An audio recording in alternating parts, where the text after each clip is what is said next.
you, Christian. This is the song that's been our earworm for the past 5 days, just randomly singing this. So, welcome back in to the Weekend Huddle. Connor Newton, Nick Frazier, Christian Skeleton here with you. Elvira being played in the background, and that's the only words of that song I know. That's the only words I care to know from that song. It's a good song, anyways. So, let's talk a little bit more about the Tennessee Titans and their offseason. But real quick, let me tell you that Right Time HVAC and Cromwell Media are teaming up to bring comfort back to your home. Is your heating system struggling or completely out of commission following the winter storms? Or do you need a fix to get you ready for summer? Nominate yourself for the Right Time Home Rescue and tell us your story. Enter today at theGameNational.com/HVAC and you could win a new HVAC. Hey, I'm not muted. Anyways, enter today at theGameNashville.com/HVAC and you could win a new HVAC system installed by Right Time HVAC. Right Time HVAC, locally owned and operated. There's never a wrong time to call Right Time. So let's get back into the Tennessee Titans here, Nick Frazier. Hold up there, Connor. I have a question. Hold up. With all the signings that they've was made that on the defensive line, obviously I'm looking at it right now. They've signed Jacob Martin from Washington, Malik Herring from the Kansas City Chiefs, Solomon Thomas, who was a former first-round pick. Obviously, you bring in John Franklin Myers. You bring in Jermaine Johnson via trade. With all the signings that they've made on the defensive line, what does this tell us about what they're going to do at pick number 4? Do you think they're still thinking edge rusher in David Bailey or Reuben Bain? Or is it trending in the direction of a certain running back from the University of Notre Dame? I'll get him answer in a quick second, but was that housekeeping in the background, construction workers? What's going on there? You all right? I don't know if you can hear me. Hello? Oh, no, Connor can't hear me. I don't know if Connor can hear you. Oh, no. Oh, no. Oh, well. I'll give my 2 cents on the Titans, though, just to briefly mention what they've been doing. Yeah, to answer Connor's question, just they're adding a lot of defensive players in the free agent market, which is a good thing because that may lead you to think they're going to go grab an offensive player. An offensive player. I don't know what happened there. It just seems that, with Robert Saleh at the helm, you're going to grab your veteran defensive linemen, your interior guys that are I'd say your glue guys in a roundabout way, because you have a few retreads from New York, San Francisco. They're there to build that foundation on the defensive line and that defensive front in general. I don't know. I still lean like a backdoor open for an edge rusher. I'm not sure if it's Reuben Bain anymore because it seems like New York likes him. I don't know. But Jeremiah Love, I think that might be something that opens up for the Titans because everybody loves him, pun intended. I think Mark Morganti mentioned it at the NFL Combine. So this guy had a really good Combine as well. He's putting together a lot of good numbers, and we'll see what happens on that, Christian. Yeah, I mean, the Giants remind me they're pick 3, right? So yeah, no. Arizona 4. Hey, Connor's back. Hey, Connor, did you lose me? Well, we were talking to you, and then you just didn't respond, so I didn't know what was happening. I asked, was that housekeeping in the background, or was that a construction worker? Or are you all right? Everything good? Oh, I live right by a train, so I think the train was passing through. Oh, nice. Yeah. Well, here's what happened. I had my volume up on my laptop because that's how I'm obviously hearing you. And, I have the YouTube stream up just to monitor that. And, it was playing through my ears. So I turned my volume down. And I guess I turned you both off. So. Oh, he turned everything down. Okay. Well, there you go. That would explain that. Okay. We're good again. Good to see. No, but to answer your question, Connor, I don't know if you heard me or not. I think it's a good thing for the Titans that they go grab a bunch of veteran retreads under a Robert Saleh system. One, knows his defensive system, and 2, you can kind of go a little offensive. I wouldn't say offensive heavy in the draft, but definitely lean more offensive oriented than a defensive draft, which is, I would say, a little uncommon because everywhere Robert Saleh has been, especially, with New York, his first 2 drafts were defensive oriented. And then when Aaron Rodgers came into the picture, it was more, let's surround everything around Aaron Rodgers. So I'm intrigued to see how this draft plays out because Brian Daboll, he carries himself like a true head coach. I wonder if he'll go offensive heavy and kind of twist the arm of Robert Saleh. Yeah, I think this is the combination of 2 head coaches. Obviously, Robert Saleh is the head coach of this team, and he's got to have a say in what the roster is going to look like. And I think you're seeing that in how the defense is being constructed. But look, Brian Daboll's gotten some weapons on offense. Wan'Dale Robinson, my fellow Wildcat, my glorious king, is now a Tennessee Titan. You've got Daniel Bellinger coming over from the Titans, and you've got some signings that you've made on the offensive line. Is that enough weapons for Cam Ward? I'm not sure. So I say this to say, I think if they were to go into this thinking we don't need as many defensive help weapons as we do offense, I think that would be a right pathway of thinking. If I were in charge, I think I would go after David Bailey, just because I think he's the best pure edge rusher. I think in terms of the impact he can make immediately in the ceiling he has, I think he's probably the right pick for the Titans. I love Ruben Bain, but ever since the R measurables have come out and stuff like that, he's been kind of trending downward across the league, and that scares me. Jake and I talked about this yesterday, and that if you take Ruben Bain at 4, you are banking on the fact that he is, in fact, a unicorn. And I don't know if that's guaranteed. So I think in terms of edge rushing, David Bailey has probably moved towards the top for me. But I think the Titans are in a position where, do they have an elite pass rusher off the edge? Not quite, but they've got weapons, and I think they trust the development of Robert Saleh to get to that point. I would not be surprised if they go Jeremiah Love at number 4. Out of everything we've heard from the Combine, everything we've heard from Mike Borgonzi about their mentality on him, everything we've heard from Brian Daboll on how he wants to run things, I would not be surprised if they go after Jeremiah Love at number 4. Maybe too high for a running back, but I think that that's the kind of running back that it can be transformative of an offense. So, I'm not making the pick. Ultimately, I have no control over what they're going to do. I would go Bailey. My brain is leaning towards the idea that they're probably going to take Jeremiah Love at number 4. I think Jeremiah Love at this point, as much as I was on the Ruben Bain train, I think that is the logical pick at this point. I mean, you go grab, Malik Herring from Kansas City, another edge rusher that Mike Borgonzi is very familiar with. You already have Jermaine Johnson on the other side of that. You go grab a few other defensive interior players from San Francisco. Jordan Elliott or Joshua Elliott, that's his name. Yeah. So you're grabbing, a lot of, like I said earlier, retreads, but at the same time, those are staple points to a Robert Saleh defense. But when you have, some consistent depth on the edge on both sides, I don't know if you really need an edge rusher. I mean, sure, you can go after an Arvell Reese or a David Bailey, but I think he's going too. Yeah, I'm just saying in general, an edge rusher overall, I don't know if you need to go grab one right now, because I've said in weeks past when they started, the hiring process of Robert Saleh, this resets the clock of Femi Oladejo. And I know Derek Mason's on the same camp as me with this. I texted him about this and he agreed. And I was like, look, nobody really understood how much Femi Oladejo is going to bring value to this team after his rookie year. So why not reset the clock and let Robert Saleh develop a guy that has the intangibles to be one of the best edge rushers in the AFC South, probably? I think he's got, the immeasurables. I think he's got the talent to do so and the athletic traits, but it's a matter of, can he stay healthy and put it together? And I think if anyone's going to be the one to develop him, it's probably Robert Saleh. So look, the more I think about this, the more it feels like they're going in the direction of Jeremiah Love. And I won't be mad at it. I think that's a good player. I think he's the best player in this draft. But, there's going to be a portion of the fan base that's upset that they didn't take David Bailey, or they didn't take Ruben Bain, or they didn't take Arvell Reese. And there's going to be a portion of the fan base that gets upset about anything. So we'll see how it goes. I just thought it was an interesting tidbit.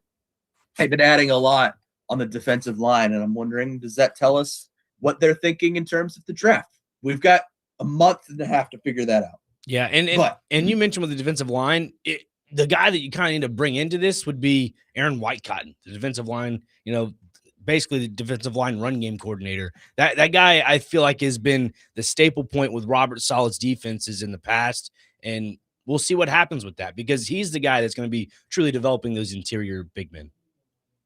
I agree with that. 615-737-1025 is the phone number if you want to get involved in the conversation. Coming up next, it's Nick Frazier's time to shine. The Frazier Files. The file cabinet will be open in just moments. He'll take over the show, and I'll react to whatever he has to say. We'll get to that coming up next, right here on the Weekend Huddle. Connor Newton, Nick Frazier, Christian Skelton here with you on 102.5 The Game.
opening of the file cabinet, as is tradition here on the program. Frazier Files coming up in just a moment. Real quick, tonight, Vanderbilt baseball hosts LSU at Hawkins Field. First pitch at 7 p.m.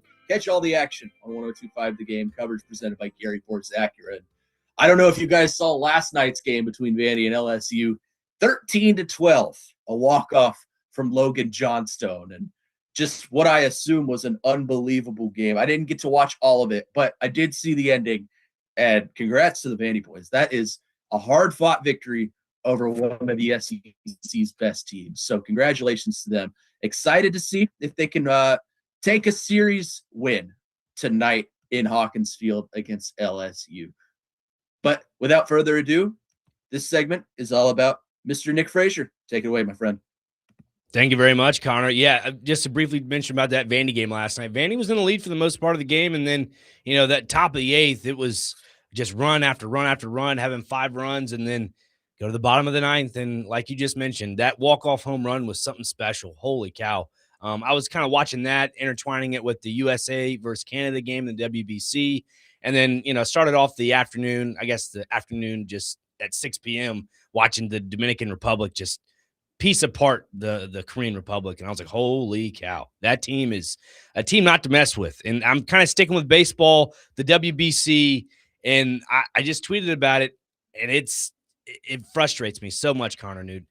Mark DeRosa, this is the WBC. Sure, a lot of people are not as bought into it as other people may want to be, but I'm bought into it. I knew you were going here. I'm bought into it. If you're not watching the stream, I'm wearing the America 250, so celebrating the 250th year of the United States of America. I'm all about American baseball. This is America's pastime. It's not the Dominican Republic's pastime. This is an American sport. You should be able to run rule teams. You should be able to, strike people out 7 innings in a row and have no scoring runs at all. To know that you don't know the run differential rule in pool play and go on Hot Stove and say, we punched our ticket already. The guys were having a good time last night after the Mexico game. Again, it's coaching malpractice. I'm not trying to just come on here and trash the guy, but he does a really good job with MLB Network. He does a really good job of analyzing, batting stances, analyzing how players read the game. Great job with all that. He does a really good job on his morning show there with MLB Network. I'm all in for that. But if you're trying to be a Major League Baseball manager, and this is kind of your ticket to get into that coaching realm, you need to prepare like you're a true manager. And it's kind of hard to decipher how good of a coach he is, because he has an all-star team for a starting 9 and also on the bench. And when you put Ernie Clement out there in the starting lineup, luckily Pete Crow Armstrong showed up to play. That was a concern for me. And he had 2 home runs in that game against Italy. And again, a lot of Italy's players, I think all of them except for like 4 or 5 of them, are all American born. They're all coming from Italian descent of their grandparents, their mom or dad or whoever. And Jack Caglione, a former SEC baseball player, a Kansas City Royals prospect, Vinny Pasquantino, a Kansas City Royals current player right now, had 3 home runs against Mexico. And I believe MLB has asked him for his baseball bat to put it into the Hall of Fame. He said, I can't do that right now because I need that for the rest of the tournament. But the fact of the matter is, because the U.S. lost in pool play, they now are on the same side of the bracket as the Dominican Republic. I am very curious to know if Mark DeRosa can manage with the best of the best. And when I mean the best of the best, Connor, you and I know who the manager is for the Dominican Republic. It's Albert Pujols. And if you can't at least put up 4 or 5 runs against the DR, you're in some deep trouble. Or I guess you could say you're on the hot stove, as pun intended for MLB Network purposes. Like, you need to be able to prove yourself that you have a pitching rotation that can lead you to the promised land. The fact that you can't hold on to Tarek Skubal and pool play and say, hey, man, this is the United States of America. You got to play for us. We need you. And I get the whole arbitration thing. I get you're going to have a lot of money coming your way. But the Tigers aren't winning the World Series. This is the best of the best. You're going to be able to win a championship at some point. That's what frustrates me. Jake Lyman. That I know. I'm sorry, Jake. But that's what frustrates me the most. And then you're going to go run out Paul Skeens. And again, Paul Skeens loves playing for the USA. He played, the youth sector of all this. But he had a really good game the other night when he pitched the full game there against Mexico, a majority of 7 innings. Now they're going to pitch him against the DR. That is the best of the best matchup. And the DR, I believe, had 13 home runs in pool play, one shy of the record of WBC history since 06. So, again, that makes you wonder, can Paul Skeens decipher and just chop up this Dominican Republic lineup? I don't know. He is a really good pitcher. Don't get me wrong. Really good pitcher. But I don't know if he can withstand 7 scoreless innings or at least hold the DR to 3 or 4 runs. That's my biggest concern. And also, Mark DeRosa with his lineup is so top-heavy, it frustrates the living crap out of me. Yep. He can't go run out Kyle Schwarber, Bryce Harper, Aaron Judge, and then go follow it up with Bobby Witt Jr. You got to be able to differentiate the lineup. You look at the DR's lineup, it's so balanced. They have RBI hitters that hit in the gap. They have long ball hitters when you need them. They know how to, they're very selective at the plate. The U.S., they're not really selective at the plate. They're hoping for a ball that they can't really, get the consistency of a strike or a ball. Like last night, Bryce Harper was right. There was a ball that was probably a chest high and didn't get to really give his 2 cents about it. He ended up striking out, and that led to a tighter game than it should have been. So that's where I stand with all this. I'll get to the pitching staff after you react to all this, Connor, but my goodness, I'm frustrated. I want to see this team go all the way, and I don't know if they can. I think the DR is their stopping point tomorrow night. That's a lot to unpack there. So I'll start with this. There is a reason Mark DeRosa is an analyst from MLB Network and not a manager in the MLB.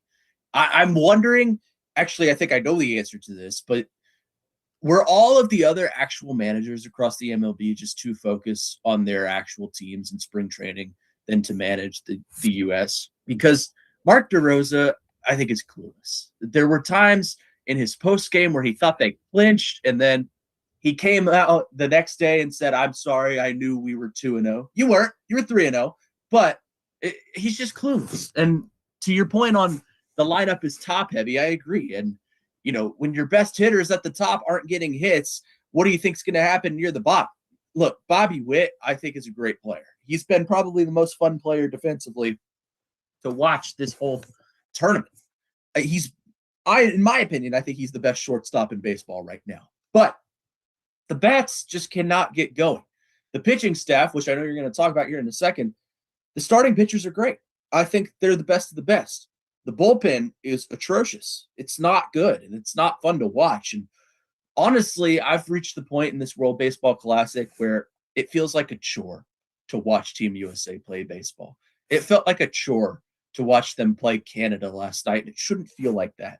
Maybe some of this is, we were spoiled by Olympic hockey, and that means a lot more to me than the World Baseball Classic does. And I'm sure in the grand scheme of things, it means a lot more to a lot of people because, in the Olympics, you're playing for gold medal and country pride. In this, I guess you're playing for country pride. That's about it. It's bragging rights. So, it's difficult for me to decode what this team is. And I think they're playing a lot worse than they actually should be, but it's frustrating to watch. And Mark DeRosa, I think, is the forefront of that conversation and frustration. Yeah, and to the pitching staff's point before we go to break, I'd say that the 2 heavy hitters for Team USA is obviously Paul Skeens and Logan Webb. They ran Logan Webb out on the mound last night, had a really good outing.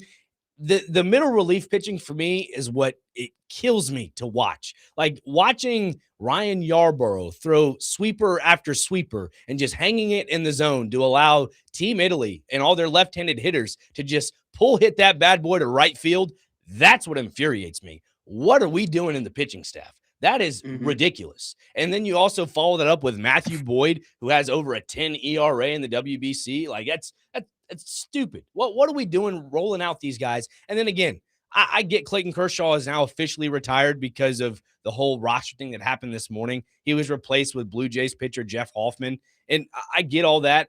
But if you're going to go all in, again, you make a great point, Connor. It's like a chore. If you're going to go all in with this, go all in with it. Yes, Mason Miller is your ace to close things out as your closer. You have Nolan McLean that's been pretty good. But my goodness, man, can we get some consistency in this pitching staff? Let's get a little consistency with the bats.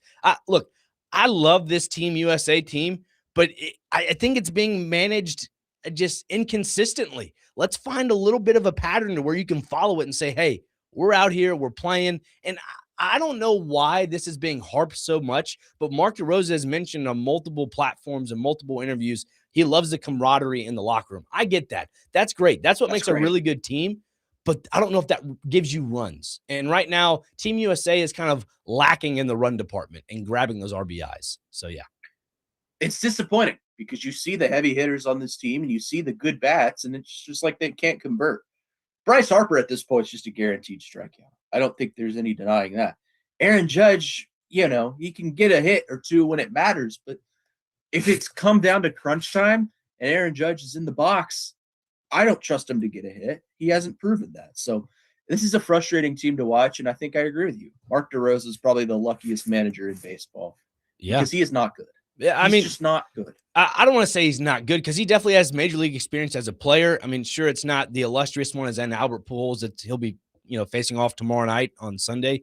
But looking at the overall assessment of this lineup, yeah, it's top heavy. Bryce Harper does bring some value. Like all these players bring value. It's the matter of the selection of pitches and the quality at bats. I don't think the U.S. has the quality at bats right now. If you can kind of collect some walks, which is what the DR does, their lineup is so it's so I don't know what the best way to describe it is.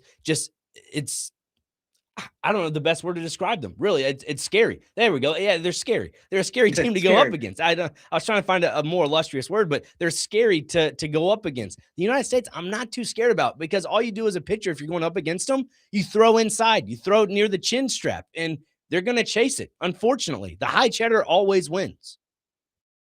615-737-1025 is the phone number if you want to get involved in the conversation quickly. 7245 says Bryce Turang is raking. Too bad DeRosa is starting Clement most games. Yep, that's true. Exactly. Coming up next to start hour number 2, we'll get into the weekend poll, and a lot of you have interacted with this one. It's a fun one. I knew it was going to get some interaction, so we'll get to the results on that one. You have a few more minutes to go vote. Which era of the Titans uniforms is your favorite? The OG Oilers, the OG Titans, the Titans rebrand from 2018, or the current iteration of the Tennessee Titans? We'll get to the results coming up next to kick off hour number 2. Connor Newton, Nick Frazier, Christian Skelton here with you on Weekend Huddle on 102.5 The Game.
Hour number 2 of the Weekend Huddle here on 102.5 The Game. Connor Newton, Nick Frazier, Christian Skelton, and now my dog Sadie has joined the party.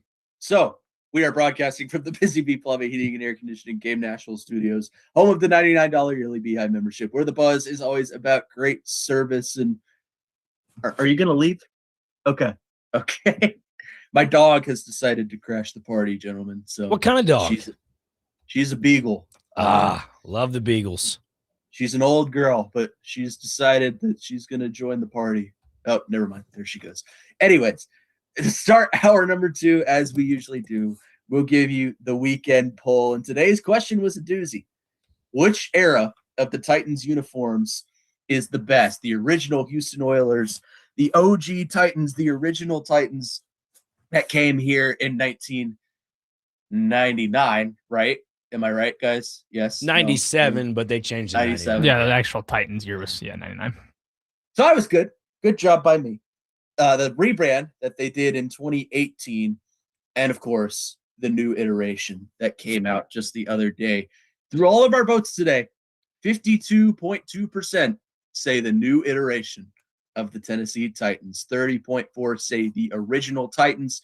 13% say the original Houston Oilers. And as usual, we knew that it was going this way. 4.3% say the Titans rebrand from 2018. And I have to disagree with the majority of you. I think the original two-tone blue is the best that this franchise is ever going to look. It's classic. The white helmet with the navy tops and the white bottoms is tremendous. My favorite is the white top with the light blue bottoms. I think that looks fantastic. But there's just something original about that look here. And you know, it takes me back to my childhood where I remember watching Chris Johnson and Marcus Mariota wear those jerseys. Maybe it's the nostalgia talking, but those are my favorites of all time. But I really like the new ones. As I said earlier in the show, I really like how the new ones look. And moving forward, I think that's the best look for them.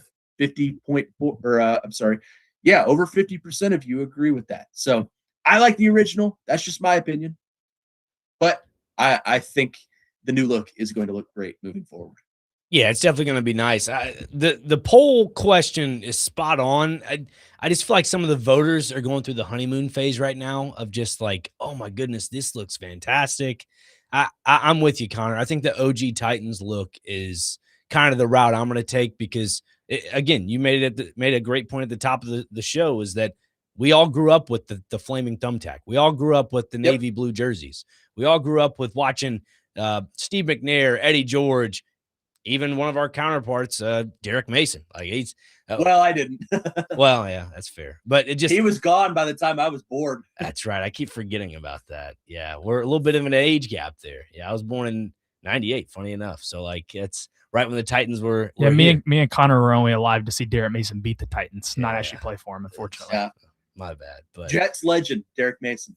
There you go. No, just that team, just in general, those late 1990s, early 2000s teams wearing the original Titans colors. That's what everybody remembers. Everybody remembers the Algie Crumplers. Everybody remembers the Frank Wycheks, the Javon Brad Kearse. Hopkins, the freak Javon Kearse. I mean, Albert Hainsworth, Kyle Vanden Bosch. Every time I look at the navy blue jersey and I think of an edge rusher, number 93, Kyle Vanden Bosch with the red contact lenses. How could you not be scared to go up against that guy? I'd be literally petrified. I mean, that guy, I started wearing contacts at like 11 or 12, and I asked my optometrist, I was like, hey, can I get red contacts? Like everybody wanted to be Kyle Vanden Bosch at recess. Like I got to go after the quarterback. Give me red contacts. But I never ended up getting those because they were very expensive at the time.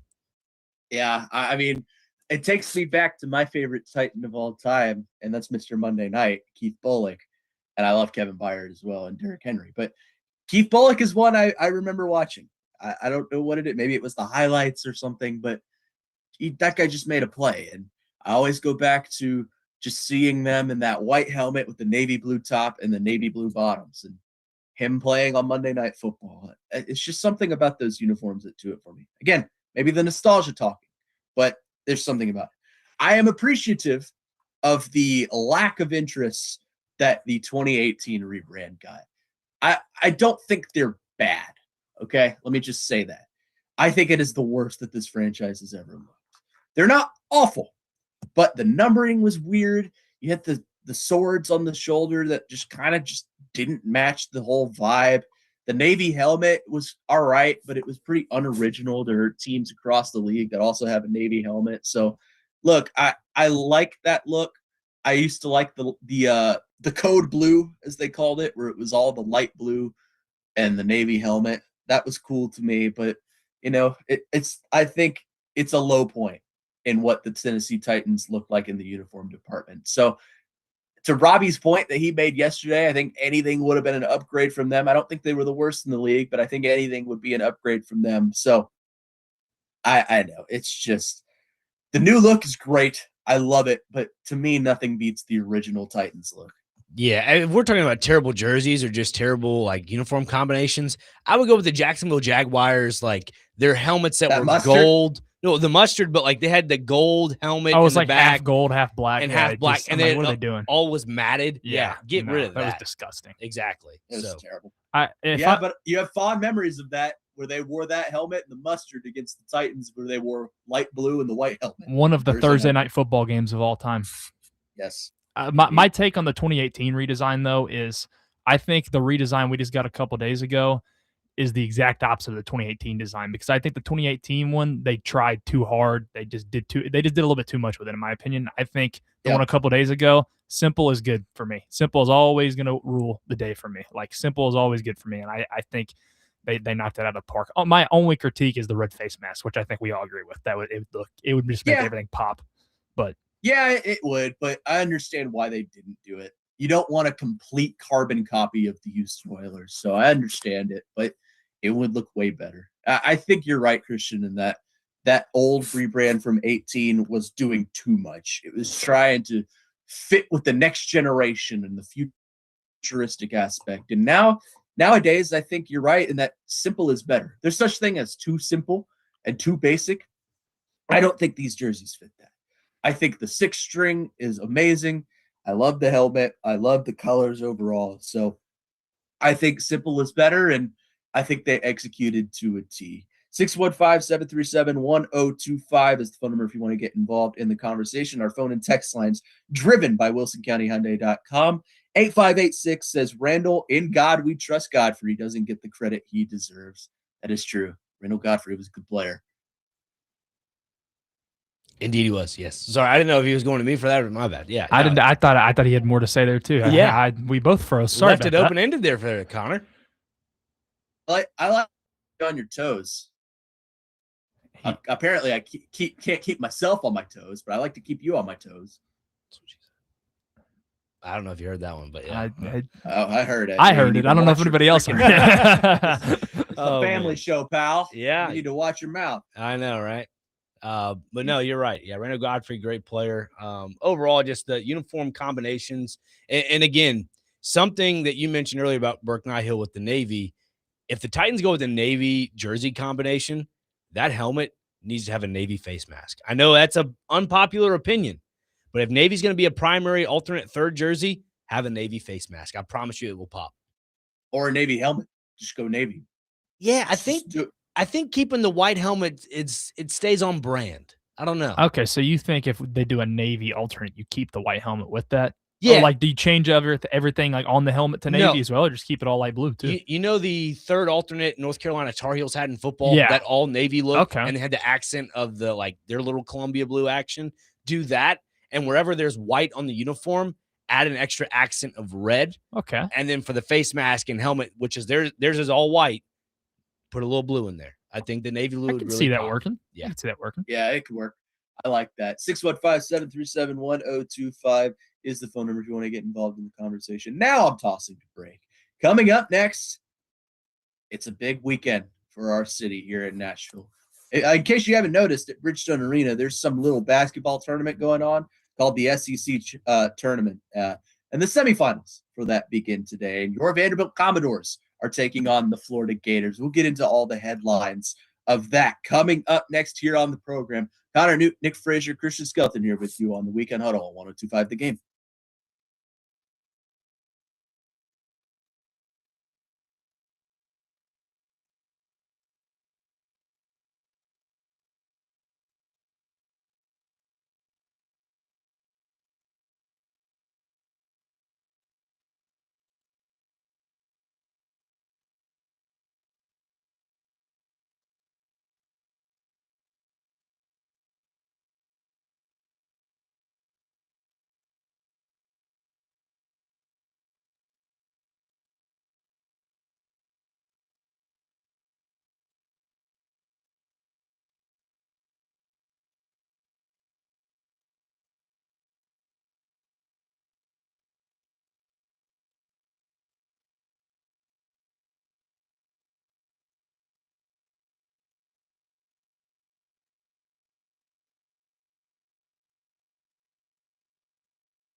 The greatest music in the history of sports just lets you know that we're here.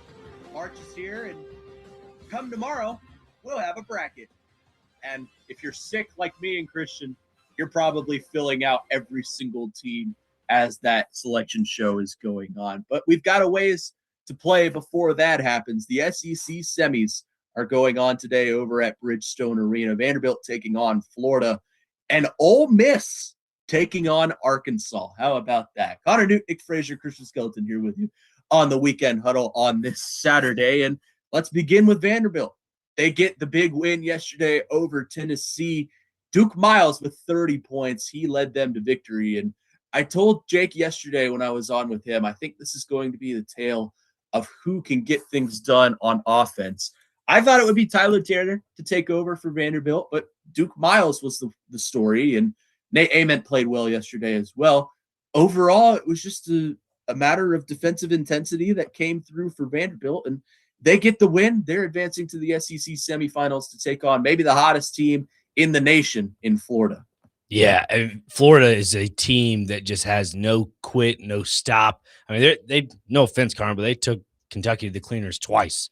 I mean, they did last 3 weekend, times. and 3 times really. But it's just crazy how quick they score in transition. As for Vanderbilt, I'm not sure what their game plan is today, but I'm sure Mark Byington has something up his sleeve. You made a good point there with Duke Miles. Yesterday in the first half, guy couldn't really hit anything. Second half comes into play, and I mean, they're just facilitating the ball everywhere. And funny enough, the guy starts scoring points, and Vandy just kind of got points in transition. They had a few turnovers here and there, and they were playing really good basketball. So I'm curious to see what today holds for them. Yeah, they're going to have to play their A game today because Florida is such a complete team. And the one knock I have on them is their backcourt. It's good guard play, but can they hit the shots when it matters most? And I don't think they've been tested to that level just yet in March, where it's a close game and you need that go-ahead shot just to keep yourself alive. Vandy experienced that yesterday on some level. They ended up pulling away at the end because of free throws, but it was a back and forth game from the start. It felt like it was separated by 2 points until about 4 minutes left in the game. So it's going to be a fun one today over in Bridgestone Arena. Let me also tell you, Florida brings a crowd. We were talking yesterday, Jake and I, about who brings the most to the SEC tournament. I don't think there's any argument who brings the most. It's Kentucky. Big Blue Nation travels well. Tennessee probably brings number 2. 3 and 4 are playing today, and that's probably Arkansas and Florida. So Vandy fans are going to have to appear in masses, and I think you could probably hit up a local Kentucky fan if you want to go today. So you're going to have to show up. Vandy is going to have to play with no mistakes whatsoever. And if you play with mistakes, you got to reciprocate those by making Florida make mistakes. Florida is going to be on that one line. Florida, honestly, if you were to ask me right now who would win the national championship, that would probably be my pick. I think they're hot. I think they're playing the right kind of basketball at the right time. And I think Todd Golden's a good coach. An a-hole, but a good coach. So Florida, it's going to be a tough challenge for Vanderbilt today. I'm not saying they're incapable of getting it done, but I think Florida is probably going to get things done today and advance into the SEC finals. Yeah, if Vanderbilt's, I wouldn't say leading rebounder, but yesterday, the second leading rebounder was Tyler Tanner. You can't have one of your guards being your rebounding, I guess, lore in this aspect, because Alex Condon, that dude's going to go grab some boards and he's going to score some points. And if you can't stop him, nobody's stopping Florida. And I think I'd say that's the big focal point for Vanderbilt today, is if they can kind of stop Alex Condon and just the low post. That's how I'd view it. That's a great point there. It's something I was going to hit on as well. Size is going to be a difference in this one between Vanderbilt and Florida. The story for Vanderbilt all season has been they don't have post presence, and you can't win consistently on an SEC with that dominant posts. Florida has that dominant post in Thomas Howe and Alex Condon. So it's going to be, you got to force turnovers, because if they get it into the low post with as skilled as how Howe and Condon and as much traveling as they get away with, not to blame officials, but I think that's kind of the general consensus across the SEC is they get away with a lot because of their size. Regardless, you're going to have to force turnovers because if they get it into the low posts, you're probably either going to get scored on or you're going to get out rebounded just because that Florida. Absolutely. Sorry, you kind of cut in and out there, Connor, but yeah, I was trying to follow along what you're saying. Oh, I'm sorry. No, you're okay. Yeah, no, I agree with you there. Another factor to Vanderbilt's game is opening up room for Tyler Nickel. I know everybody kind of focuses on Duke Miles and Tyler Tanner kind of, move to the basket. But if you can kind of open up some space for Tyler Nickel, this is one of those type of games where it can kind of be a slow creeper around the rim. Yeah, it'll be an interesting matchup.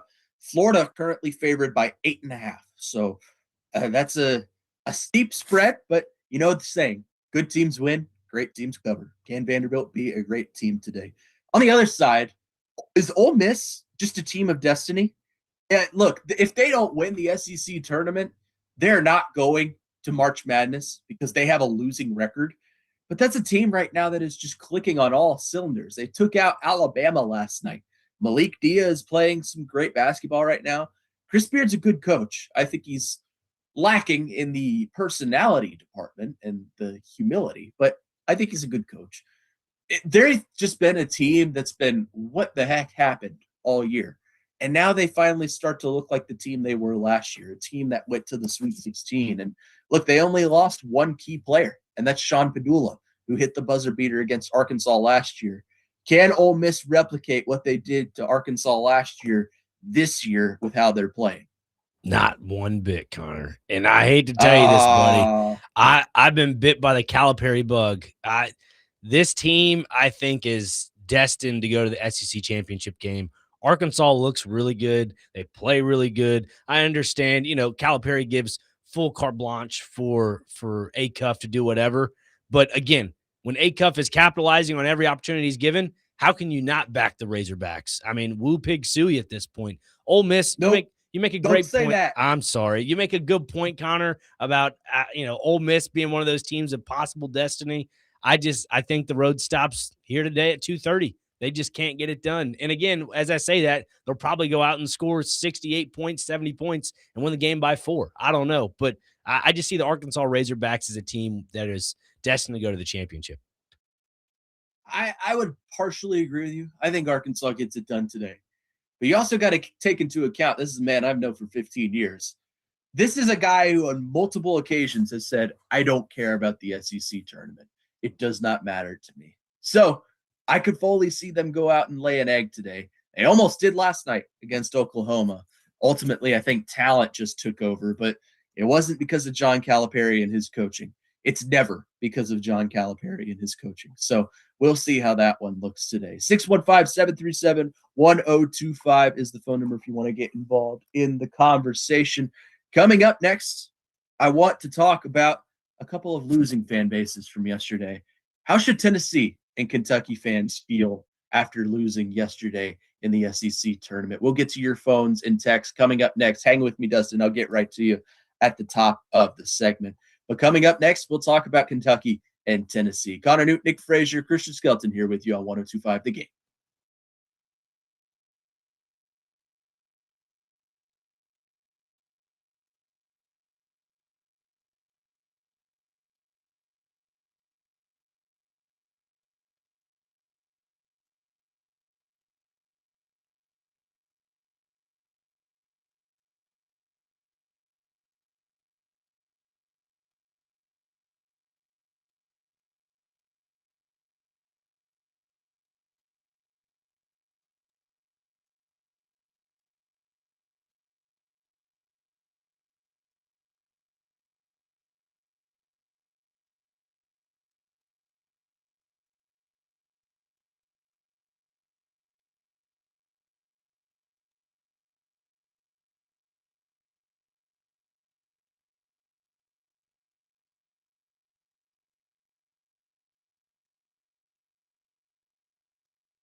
Gamecock. Darius Rucker bringing us back in today on this Saturday. Connor Newt, Nick Frazier, Christian Skelton here with you on the Weekend Huddle on 102.5 The Game. We are with you till 11:30, so we got an extra half hour with you as we get you set for Vanderbilt and Florida coming up at noon. Couple of losing fan bases from the SEC yesterday I want to talk about with you, Nick Frazier. Tennessee and Kentucky, arguably the two biggest fan bases that come to this tournament, both sent home yesterday. Kentucky sent home by Florida, and Tennessee, of course, sent home by Vanderbilt. Before we get into that, let's go to our phone lines, driven by WilsonCountyHyundai.com, 615-737-1025, and welcome in our good friend and resident Wildcat fan, member of the Blue Nation, along with myself, Dustin in Hopkinsville, who wants to comment on the Cats. Dustin, go ahead. Good morning, guys. Yeah, we suffered a loss, but we kind of expected it against Florida, but I feel good. Only thing my team couldn't do was hit a dang basket. We get 10 to 15 more percent on baskets, that could change momentum and could take 10 to 15% away from Florida. And you just can't stop those corn-fed boys on Florida's team. I'm proud of my bench. They really came to play in this tournament. Missouri's no joke. LSU, whatever. But Missouri really is no joke. They're a tough team. We came to play, and I felt like yesterday, if we could keep Florida below 75 points, which we did, we had a chance to win. We just couldn't hit a dang basket to save our lives. I feel good about my UK team, not to win a championship, but to go out and compete in every game that they play. And the other team on the other side better be ready, because my Cats, they do have some dog in them. If Chandler is on, oh yeah, you can't beat UK. You cannot beat them if Chandler is hitting threes. I'm sorry. He's Captain Clutch, baby. Thanks. Yeah. Dustin, stick around after 11. I got a hot topic for Kentucky fans along with Connor Newt. You'll want to hear it. Hey, real quick on them jerseys. I was voted best dressed along with a Russian guy in my high school my senior year. I'm going to say two words that why the old jerseys, in my opinion, were basic. All right, you don't wear brown and black together, guys. If you're a well-dressed man, you know that. Two-tone blue. You never wear the same color of two tones together, and it drove me nuts for years.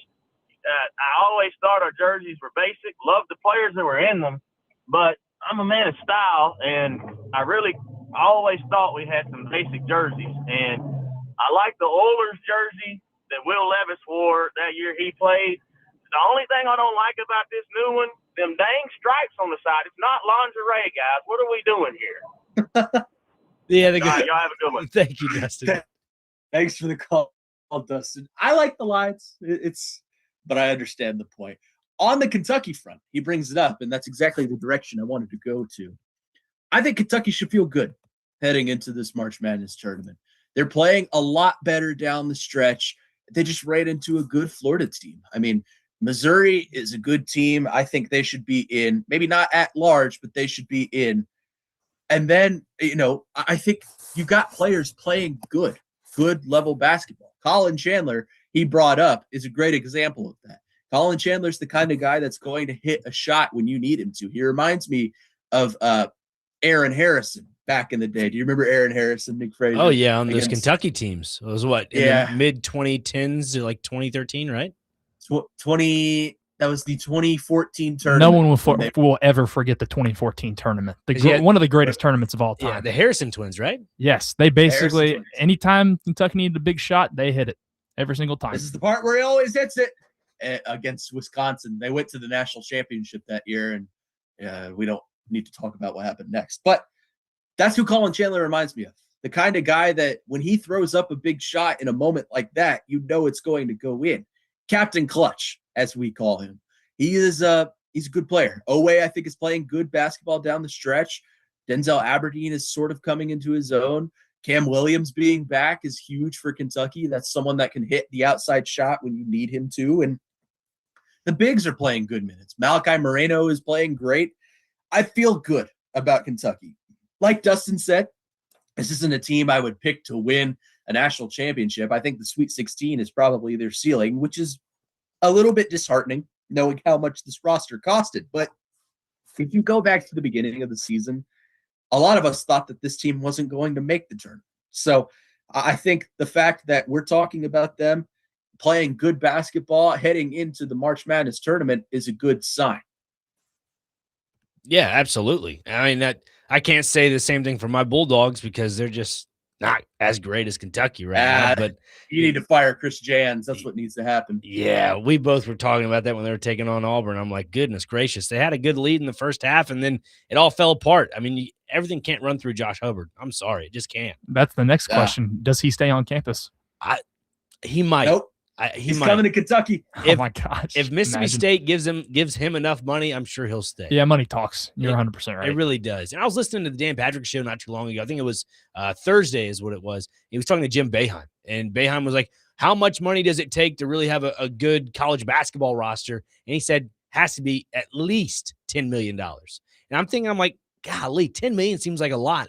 But when you look at teams like Duke, North Carolina, Kentucky, those marquee teams, they're probably spending a little more than $10 million just to have a product out there that can win at least 20 basketball games to make the dance. Let's go back to our phone lines. Edward is on the line waiting very patiently. Edward, go ahead. Hey guys, can you hear me okay? Yes, sir. Yes, sir. Just out running and listening to the show. Enjoy it. I went Wednesday to the SEC tournament, to the first set of quad games, I guess, the Kentucky, LSU, and then the Ole Miss or Mississippi State and Auburn game. It's been a long time since I'd been to a Kentucky Wildcat game. I think the last one, believe it or not, was probably when MTSU beat them in '82. And everyone thought that they were going to have Kentucky versus Louisville in the second round, and it did not happen because of MTSU's upset. They had Sam Bowie, Melvin Turpin on that team. But the two comments I want to make about the tournament. One, I'd always heard here in the last 20, 25 years, Big Blue Nation. I was shocked at how many fans they brought to a team that's not even in the top 25.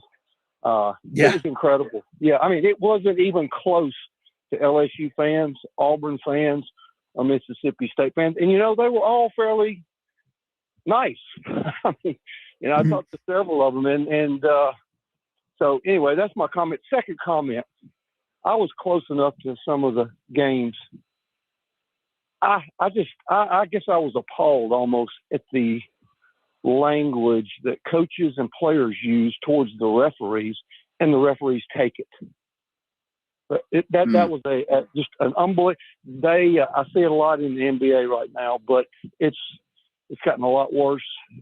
Referees have to demand that respect and make those calls. The Kentucky coach used some pretty foul language towards one of the referees. He eventually got called on a technical, or the player did, and then he jumped in. I thought the announcers thought that he was going to get thrown out. I mean, he even made the comment, he's probably going to be watching this one from the locker. But he, I guess, recomposed. They're playing every time you go out. I guess you're playing for your job.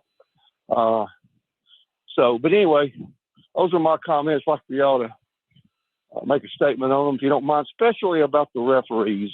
You don't hear much of that, but the abuse they take, and I've gone to basketball games my entire life, and I just see it getting worse every year. The crap they put up with, and they should. Yeah.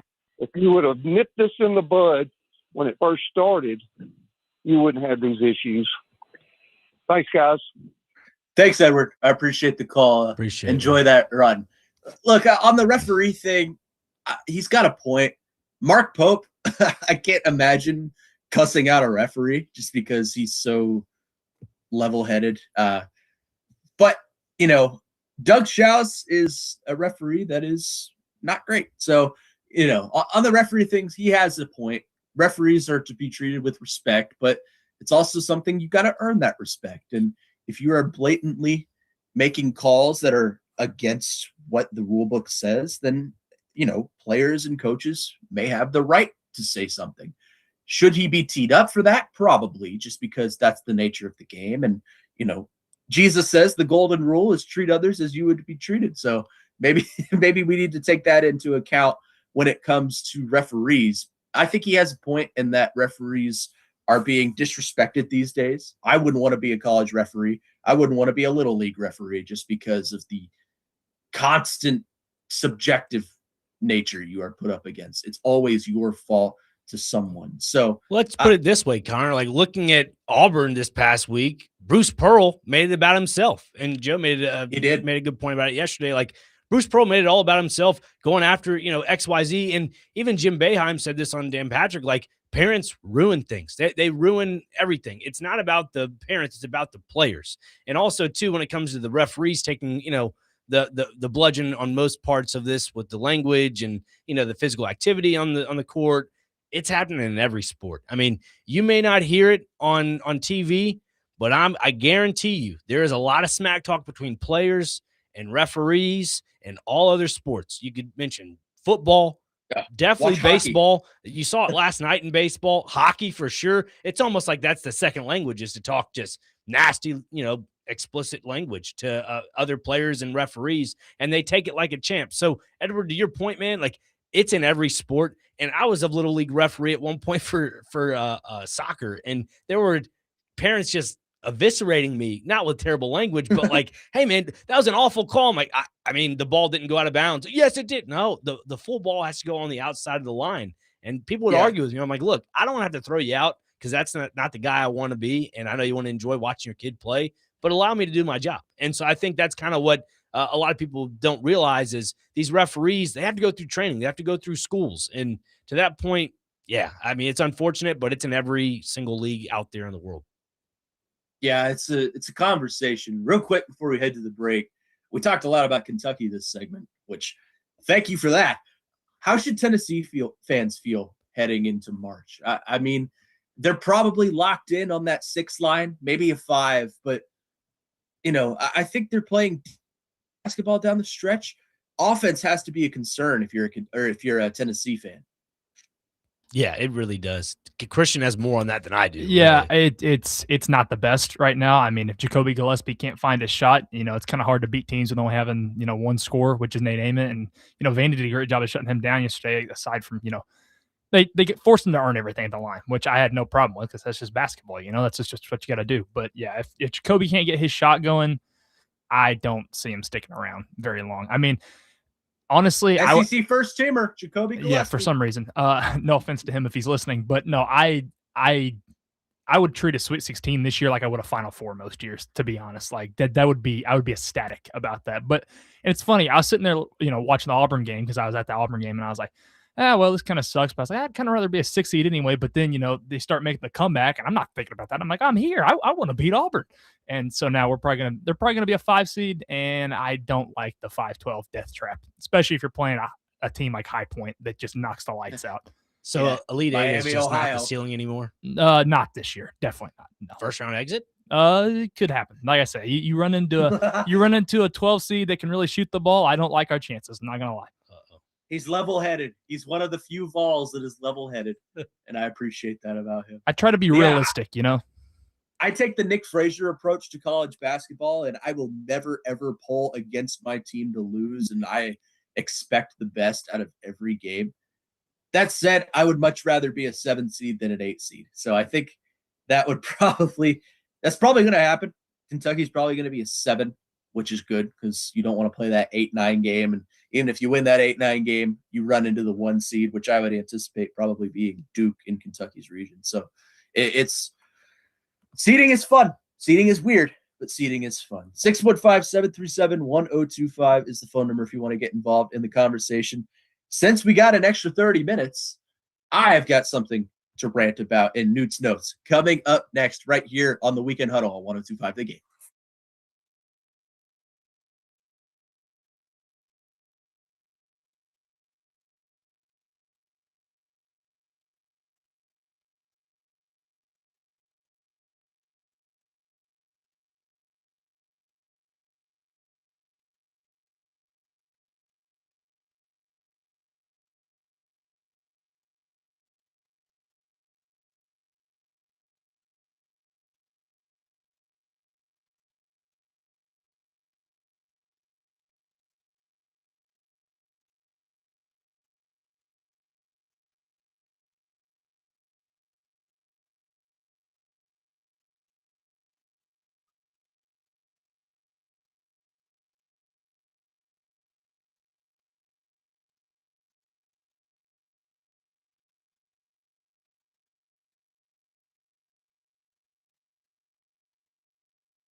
Eagles. In my head, they counsel me, they understand, they talk to me. Weekend Huddle here on 102.5 The Game. Connor Newton, Nick Frazier, Christian Skelton with you. And I look like what Randy Orton did to Cody Rhodes last night. I mean, heel 2009 Randy Orton is back in our lives. And for that, we are grateful. But I want to keep it on the college basketball track here. There is a narrative being put out there right now, and I just saw a tweet from John Rothstein that even fuels this, that Darius Acuff Jr. from Arkansas is the best guard that John Calipari has ever coached. Wrong. There is no comparison between Darius Acuff and some of the guards Kentucky and John Calipari have produced. In fact, I can name 5 Kentucky guards that were more important and better to their team than Darius Acuff was. Please elaborate. I would like to hear. Sorry. Again, open-ended. I didn't know if that was coming to me or not. Go ahead. I also thought he might have cut out or something. Yeah, it's hard sometimes over Zoom. It's like, do I talk? I don't know. Well, it's because I'm not here and I'm day-to-day with an upper body injury. I mean, of course, first and foremost, if we're talking about the greatest guards in the history of John Calipari's coaching, there's only one man that comes to mind immediately at that number 1 spot, John Wall. John Wall is way better than Darius Acuff. Of course, averaged 18.7 points per game, 4.2 and 8.9 assists. For context, Darius Acuff is averaging 22, 3, and so yes, from a point scoring standpoint, maybe Acuff might have the upper edge, but no one provided more to that team than John Wall did. He was surrounded by talent, of course, but his main role was to facilitate the ball and facilitate to DeMarcus Cousins and Eric Bledsoe and Patrick Patterson and but Daniel Orton, that whole team. John Wall, of course, being the number 1 overall pick, is infinitely better than Darius Acuff was, at least in terms of the roles that they played for their teams. I would go De'Aaron Fox is a better player than Darius Acuff. De'Aaron Fox is similar to John Wall, and he was able to facilitate the ball, but he was also a slashing point guard. He was capable of finding an open Malik Monk or the known 3rd best player on that team who just dropped 83 points in an NBA game the other day. Bam out of buyout. De'Aaron Fox, I believe, is better than Darius Acuff. Tyrese Maxey, I think, is better than Darius Acuff. He was more of a point-scoring point guard, and I know he didn't average nearly as much as Acuff is, but you also got to think that these Kentucky teams are better and more talented than this Arkansas team is. De'Aaron Fox was on that team. Tyrese Maxey was on a team with Emmanuel Quickley and Nick Richards, who was capable of finding the rim pretty easily. This is a team that was riding hot and playing some hot basketball at the time before the tournament was canceled. So in my mind, I think that's a team that could have gone to the national championship. Or again, we're playing hypotheticals here, but in my mind, that's a team that could have gone to the national championship, and it's because of Tyrese Maxey on that team. Number 4, former NBA MVP, Shai Gilgeous-Alexander, I think is a better player than Darius Acuff Jr., an elite point-scoring point guard, again, on a team that was just loaded with talent. You know, Shai, Kevin Knox, who wasn't that great, but he contributed a lot to that team. E.J. Montgomery, who is arguably the worst player to ever put on a Kentucky uniform. But Shai, I think, in terms of point scoring and getting to the rim and even facilitating, kind of like these other point guards I'm mentioning, is better than Darius Acuff. And the last one, of course, would be Tyler Ulis. Maybe not an NBA prospect, maybe didn't pan out in the big leagues, but Tyler Ulis, Vanderbilt fans know, Tyler Ulis, a guy that could just take over any game, anytime, anywhere. A guy that could get to the rim, facilitate, play some defense. A guy that could hit anything from beyond the arc.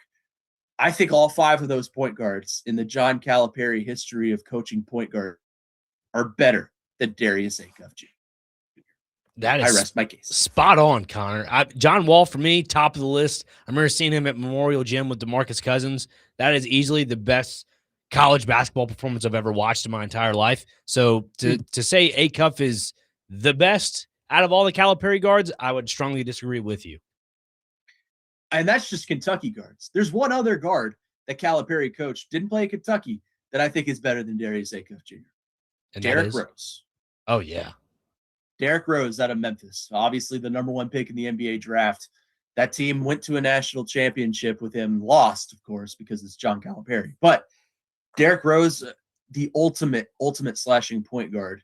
I look at some of the guards around the league, and I think you wouldn't have this if it weren't for Derrick Rose and John Wall, 2 of the most revolutionary point guards in the history of basketball. So there you go. Darius Acuff, not even top 5 in terms of best point guards that Calipari has ever coached.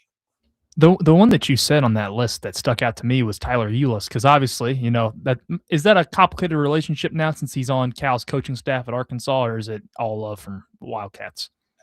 He's still beloved because he's not like some of these other Wildcats that claim Arkansas now. He's still a Kentucky guy, but seeing him on an Arkansas staff is pretty interesting.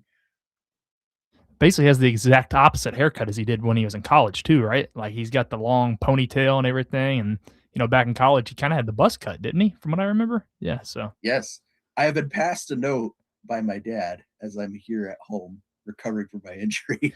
He wrote out for me, and I'll show you on the stream. He says the best Calipari guard ever is Cal himself. He always guards his team from winning games in March. Tremendous job, Rick. That is Newt. Great. Rick the man, man. He is awesome. He's standing outside my door just laughing right now. Love me some Rick Newt, man. You love a good dad joke that's actually funny, And that was one that was actually funny. So good job. Yeah. Well, I feel like I need to post this top 5 and see who sends their bots after me today. You should post it. I think it would definitely grab some attention of Kentucky fans, along with college basketball fans in general. I mean, it's SEC tournament day. Kentucky's not on the weekend poll. They're not in the weekend tournament here. Might as well just post them. That was an hour ago. Yeah, that was an hour ago. Excuse me. But you are right though. Kentucky was not the weekend poll. That was the Titans. So you weren't completely wrong. That is true. It was another one of my teams hanging on my wall of fandom. Here, if you guys are watching the stream, here's the wall of fandom right here. Wow, this is amazing. This is horrible radio. The Titans, Kentucky, the Cardinals, Kentucky again, the Grizzlies, who will be relegated to last, and of course the Birds. The Birds. There you go. Playoff Birds. Playoff Birds. Playoff Birds. Soon? Question mark. It's coming. Coming soon. 615-737-1025 is the phone number if you want to get involved in the conversation. Coming up next, Nick Frazier says he has a question for some Kentucky fans on the other side. I'm very interested to hear about this. So we'll get to that on the other side in hour 2.5 here on the Weekend Huddle on 102.5 The Game.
Hour number 2.5 of the Weekend Huddle here on 102.5 The Game. Connor Newton, Nick Frazier, Christian Skelton here with you on this Friday morning. I am at home on the mend after I am day-to-day from a curling incident as T-Line. The good folks at T-Line took very good care of me, so I'm very thankful for them. And they've offered to give me more lessons on curling if I so choose. So I will definitely be taking them up on that and hopefully be very safe. But Christian and Nick are broadcasting from the Busy Bee Plumbing, Heating, and Air Conditioning Dane Nashville Studios, home of the $99 yearly Beehive membership, where the buzz is always about great service. And we have an extra half hour with you here today as we're leading you right up to pregame coverage of Vanderbilt basketball taking on Florida Gators in the SEC semifinals tournament. Tournament semifinals. Sorry, words are hard. But Nick Frazier says he has a topic of interest to the Big Blue Nation. Nick Frazier, please present yourself. Yes, thank you very much, Connor. Are Kentucky fans regretting having Mark Pope as their head coach over John Calipari right now? Oh, there's the question. It's a two-part answer. Yes and no. Yes, because we miss the recruiting that he brought. We miss the elite level talent. We miss, John Wall and Anthony Davis and Karl Anthony Towns and Devin Booker and all of these talented guards and post players that were capable of taking over a game. With that being said, we do not miss the in-game adjustments, in quotes, and the actual coaching and the mentality and the excuses and the post-game statements from John Calipari. Right now, if you were to ask me, I would much rather have Mark Pope than John Calipari. Really? Just because I think Pope has room to grow. I think we've seen the best of John Calipari, and that's years behind us. Calipari, to me, I think that's a team that can make the Sweet 16, maybe even the Elite Eight. They're not a national title contender to me. Kentucky's not either. Let's not act like I'm just sugarcoating everything, and Kentucky is better than Arkansas at everything, which is not true, although they did beat them this season. Pope, I think, has room to grow. I think he has his team playing good basketball. Look, the relationship with Calipari and Kentucky fizzled out, and that's okay. That's what happens in sports. If you're there that long, relationships are going to thaw out. The Grim Reaper comes for everyone. It comes for everyone in this business. It comes for everyone in every business. It'll come for us someday. But the relationship between Calipari and Kentucky fizzled out because of his inability to change and his being stuck in his own ways. I don't get that feeling with Mark. I get the feeling that he's capable of change. And a lot of fans are mad at him right now and maybe want to see him go. And I'm kind of trending in that direction as well. But I'm willing to give him another year because he's shown growth this season. He's shown that he's able to change and adjust to the needs of this roster. I don't think Calipari is capable of doing that. I think he's capable of going out, recruiting the best players, and hoping that it sticks. And sometimes it does, and more often than not, it doesn't. So I think maybe I'm not in the minority of Kentucky fans here, but I would rather have Pope than Calipari. Interesting you say that. I ran out of characters on Twitter. I was trying to put out some bullet points for each case here. I mean, Arkansas with Calipari in the semifinal and going up against Ole Miss, more than likely probably going to go to the SEC championship game. I mean, that obviously is something Kentucky fans would, I'd say, miss. He has a game-changing guard. We kind of talked about it last segment with Darius Acuff. Not Calipari's best, but a game-changing guard that, Calipari has on his team. I don't know if you can really say the same about Kentucky. I mean, you know more about that roster than I do, Connor. Would you say they have a game-changing guard on that Kentucky roster right now? I mean, Owe can take over a game, but not to the level that Acuff can. Right. Acuff, in my mind, is the best player in the SEC. He's proven that. He's the SEC Player of the Year. He's the SEC Freshman of the Year. He's a damn good player. Kentucky doesn't have that, and there's no shying away from that. But in terms of the team ball they play and the in-game adjustments I think Mark Pope is capable of making, I would rather have that than John Calipari's NBA, I'll let them do whatever they want, and I'll pretend like I'm coaching. Interesting. And my other thing is, too, obviously it's been the stat that's out there online with Kentucky playing the first opening game of the SEC tournament since 1979. My question to you is, when it comes to that number of, playing for the first time since 79, the opening game. Is it to where Mark Pope just has to take a couple steps back to go 10 steps forward? Is that what Kentucky fans are feeling out right now? Because a regular spectator of college basketball is thinking, I think Kentucky may have made the wrong move with a coaching change.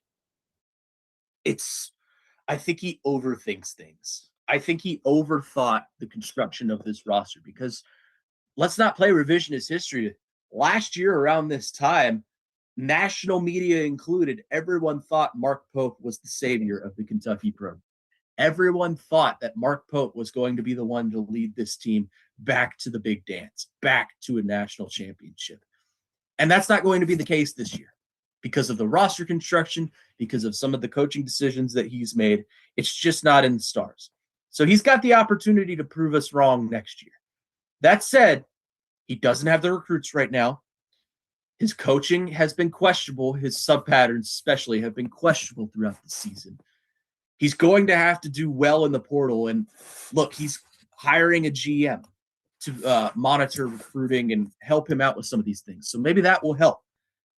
I think if you were to, I'll simplify it like this. I would rather have Coach Cal, the recruiter, than Coach Cal, the coach. I would rather have Mark Pope, the coach, than Mark Pope, the recruiter. Does that make sense? It does. It does. I look at Mark Pope, and you make the good point about the recruiting aspect of it, being able to hire a GM for the athletic department for, the recruiting thing of all. But I don't know if Pope can adapt to the times with NIL. Like last season, again, correct me if I'm wrong, Connor, but last season wasn't truly his team, if that makes sense, when he took over, right? It wasn't. You're right. It was a lot. Actually, the whole thing was pretty much guys he grabbed from the portal. I mean, Jackson Robinson followed him from BYU, but right, that's about it. You're right. But here's the thing. His coaching and that team's abilities meshed so well together, they were able to succeed despite all the things that played against them. Calipari, I think if that were to happen to him last season, he wouldn't have made the tournament because he's not a good coach. Or at least his best days as a coach have passed him by. And based on what I'm seeing from the text line, again, 615-737-1025, a lot of you tend to agree with me. Dustin says, I could say yes, I could say no, but the NIL was changing right before we got Pope. I like Pope, the coach, better. We got NBA players with Calipari. I don't think he'd have gotten us to the dance again. Pope can take a team and get something out of it. Hold on, he's texting me again, and it's refreshing. We were up and down until just after midseason. Look at this team tournament time. I'm good. People bashing Pope his second year at Kentucky is dumb. It's tough to coach here. Expectations are too high. It stresses high. Give him 5 years. He's growing as a coach. Here's the thing. I think they're going to give him one more year because you're getting a new athletic director. And if he has a season like this season again, they're probably going to cut him loose and bring home the big fish. That's just how I think this program is going to work. I could be wrong, but that's how I think this is going to work. Another texter says, Calipari is a good recruiter, but he's not a good basketball coach. He's so overrated. I think you're right. I think the best days of Calipari, the coach, have passed him by. And look, sorry, Connor, go ahead. Sorry. No, I was about to toss to you. I said, that's just the way I feel as a fan. But look, in studying college basketball all this time and watching Calipari coach, I know his do's and don'ts. And in-game adjustments are not his bread and butter. You watch his defense, they only play man-to-man. He will never switch to his zone. Mark Pope is willing to switch. He's willing to adapt in-game. So that's why I like Pope the coach better than I like Calipari the coach. I like the recruiting side of Calipari way better. But in terms of the actual coach, I like Pope better than Calipari. Follow me on this real quick, Connor, because looking at the landscape of college athletics, I heard Luke Combs recently on a podcast saying he doesn't fund any money towards App State because of, NIL fatigue. There's going to be those booster fatigues that they don't want to spend X amount of money towards a program. He mentioned that App State should go down to the FCS to, start funding money for them when it comes to football. You look at other programs as well, like Alabama. Alabama fans are not too happy with Kalen DeBoer right now. And I'm sure there's going to be some NIL fatigue. There's going to be some money fatigue when it comes to that. You look at Kentucky. I'm not saying they're following suit in that same trend, but you make a good point is if he doesn't have a good year next year, yeah, you go grab the big fish. My thing is with Calipari that made him a difference maker when it came to bringing in the recruits and bringing in that NIL money and that collectives is that he's a businessman first, and then he's a air quotes coach. He's a car salesman. Yeah, he is. He's a car salesman. You have to do that in today's day and age. And when you can find people that want to buy into your system, and not talking about players, I'm talking about boosters. I'm talking about people on the outside that have the big wallets to help out with a program like that. They're going to want to buy into your process. And so for Mark Pope, I think he needs to do a little bit more of the car salesman aspect of it. I'm sure he can, like you mentioned, can develop as a coach. He's doing that one, I guess, dribble at a time in a basketball reference. But this is something they have to do on the outskirts. And I don't know if a GM can fully do that. You got to hear it from the man. You got to hear it from the horse's mouth. And that's Mark Pope. I liken it to Alabama football because that's a very passionate fan base and a very passionate donation or a booster donation. I don't think you're ever going to have problems with boosters not giving enough money to Kentucky's NIL fund, especially in basketball, because that city is so passionate about what it brings, just like Tuscaloosa is passionate about what Alabama football brings. With that said, I think boosters can sway decisions a little bit. I think if they get to a point next year where they're thinking, we're not going to go anywhere with this, we have a new athletic director, we've just hired a new football coach, and he did great. He went 12-0, and they won the national championship. I'm just kidding. It's not going to happen. But if they get to a point next year where they think Pope isn't the guy, I think boosters can have an interesting sway in that conversation. But as of right now, today on, Saturday, March 14th, I think Pope is growing. I'm willing to give him another year. I'm willing to see what he's capable of doing in the recruiting pattern and in the portal. And if things are like this next year, then we'll have a different conversation. But if you're asking me Pope versus Calipari, I'll simplify it to this. I prefer Pope the coach. I prefer Calipari the recruiter. That's fair. That is a fair comment to make. Real quick before we go to the break, 615-737-1025 is the phone number. Our good buddy Kenny the mailman is on the phone line waiting very patiently. Kenny, go ahead. Good morning to y'all. I have to apologize. I'm a little giddy today. I think for the first time in my life, Vanderbilt beat Tennessee twice in the same week in basketball. That is a crazy thing. Yeah, I don't think that has ever happened before, so I will definitely take it. Now, I was listening earlier. I was sort of surprised at your caller that was the best-dressed young man from Kentucky. Y'all remember that call? Yes, sir. Yeah, I think that just means he knows how to tie his shoes. Valid. Oh, I meant that the good way. Y'all talk about Calipari a lot, and he is going to be in the Coaching Hall of Fame. He's one of the best recruiters ever. Have you ever counted and put to a number how many first-round draft choices in the NBA he had at Kentucky? He has, I want to say 37, around that area. He had more play under him than all of the other SEC combined while he was at Kentucky, and he won one national championship. I mean, I think you could have picked your Uncle Lou or your next door neighbor that might have got the same results, but I am just stunned at who he is signed. And I mean, these are not guys that have just been in the league a couple times. They are superstars, and yet they didn't do much. All that together. Yeah. And this last roster, they complained about the roster construction. Didn't they spend $22 million on it?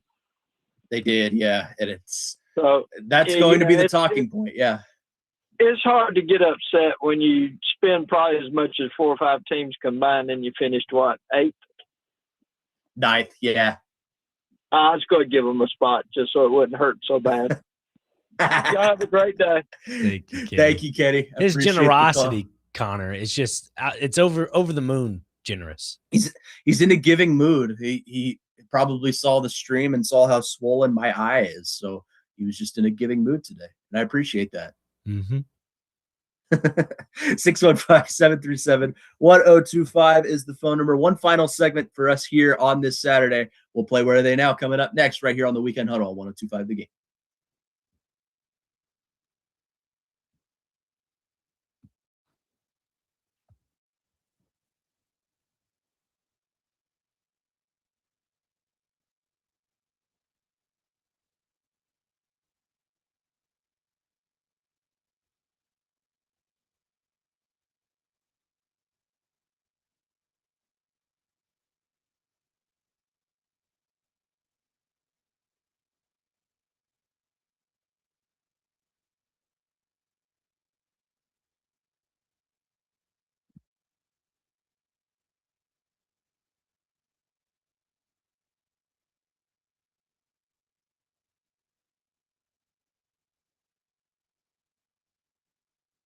Thank you, Big Joe.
You light my fire.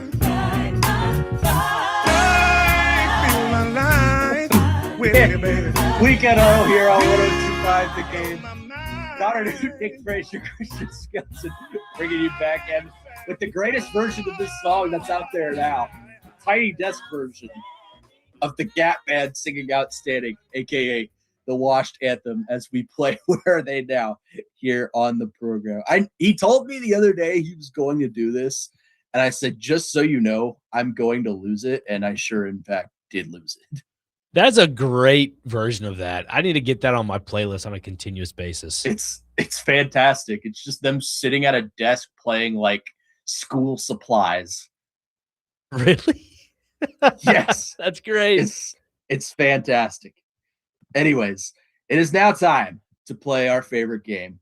Where Are They Now? I will tell you that I had to take some pills during the break for my eye, so I am not ready. So one of you go ahead. Okay. All right. I'm going to the diamond for this one, folks. And yes, he is. And it's, again, you'll probably know the player once you get the gist of it. But first MLB appearance was with the Toronto Blue Jays in 1997. His last MLB appearance was with the St. Louis Cardinals in 2012. 144-94 win-loss record, has a ERA of 3.76. 1,600, just 3 shy of 1,700 strikeouts. So, again, started his career with the Blue Jays from 97 to 02, and then ended his career with the Cardinals from 04 to 2012. 3-time All-Star in 2005, 6, and 10. 2-time World Series champion. Okay, let's hear it. That is former Cy Young. What was the name you cut out there? What'd you got there? Chris Carpenter. Okay. Christian? Sounds like a good guess to me. Okay. Yes. Bingo, bingo, bingo. Both are on the board. It is Chris Carpenter. Hooray. Hooray. Am I next or is Connor next? It's up to you. Go ahead. You go. All right. This is kind of an easy one, but we've got the Oklahoma City Thunder, the Houston Rockets, the Washington Wizards, the Los Angeles. Yeah, there you go. Westbrook, yes. It didn't take long. I knew it wouldn't. Okay. Here we go. Phoenix Suns. We're going to the hardwood, obviously. Phoenix Suns, Chicago Bulls, Detroit Pistons.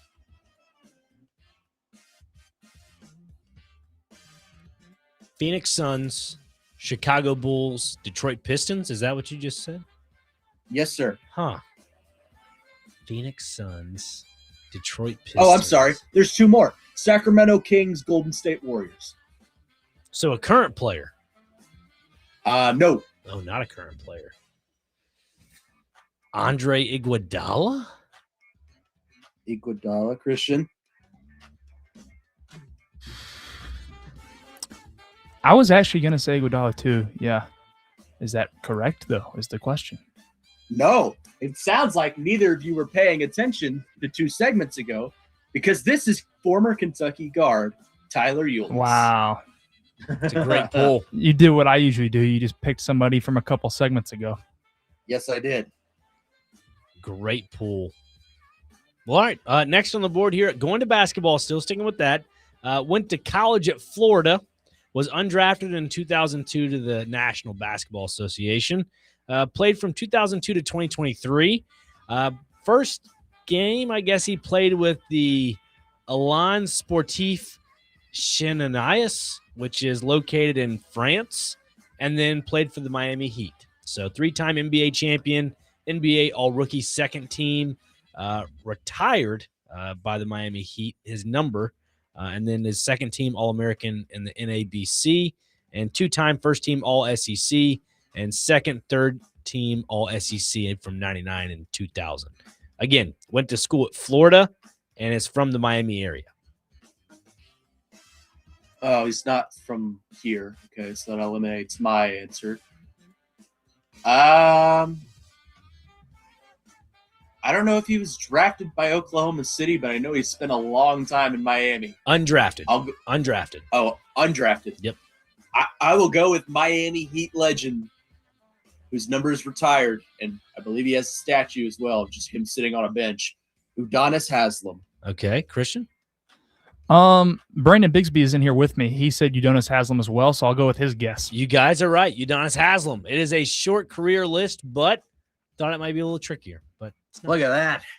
Connor Newton and Brandon Bigsby are ball knowers, so you got to test them a little bit more, I guess. Both on the board. Normal guy like me, I had no clue. So glad I had some help from a friend in here.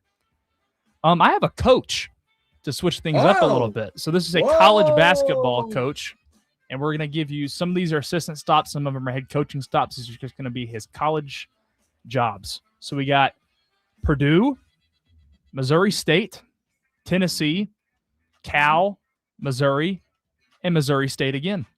I know who this is. Go ahead. But I want to see if he gets it first. I have no clue. No, go ahead.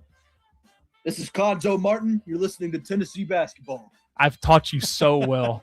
I see. I taught him that's exactly how he would say it back in the day on the Vol Network. It was, "This is Conzo Martin. You're listening to." He had the deepest voice I've ever heard in my life. It was. He should have been a musician, honestly, or done radio. Yeah, he had a great voice. He had a great voice. That's pretty good. You've inspired me, Christian, because I also have a coach here. Going back to the hardwood, let's see. Well, it would be great if you would actually give me his stops there, Wikipedia. Please hold, ladies and gentlemen.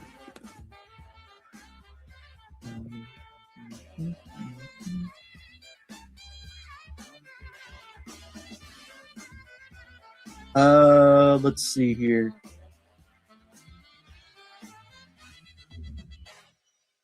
All right, let's see. This is difficult. How do you Clock is ticking, Connor. Less than a minute. I know it is. The show does end today. Okay, here we go. Here we go. Boston University, Montana women's coach, Houston men's coach, and then currently at the University of Arizona. Why can't I think of his name? I literally know his name, but I don't know why. I almost said Sean Miller. That's the old Arizona coach. What's his name? Oh, I can't think of his name. I shouldn't have said currently, but I just gave it away. It is Tommy Lloyd. Tommy Lloyd. I couldn't think of it. Former guard at the University of Gonzaga. That'll do it for us here on the program. And Sorry I dragged out that last one so long. That's okay. Google decided not to be my friend today. But for Nick Frazier and Christian Skelton, my name is Connor Newt with one eye saying so long. We'll see you next week right here on the Weekend Huddle 102.5 The Game. Enjoy Vanderbilt men's basketball coming up next as they take on the Florida Gators live from the SEC tournament semifinals right here on 102.5 The Game. See ya. Clark makes a fool of history.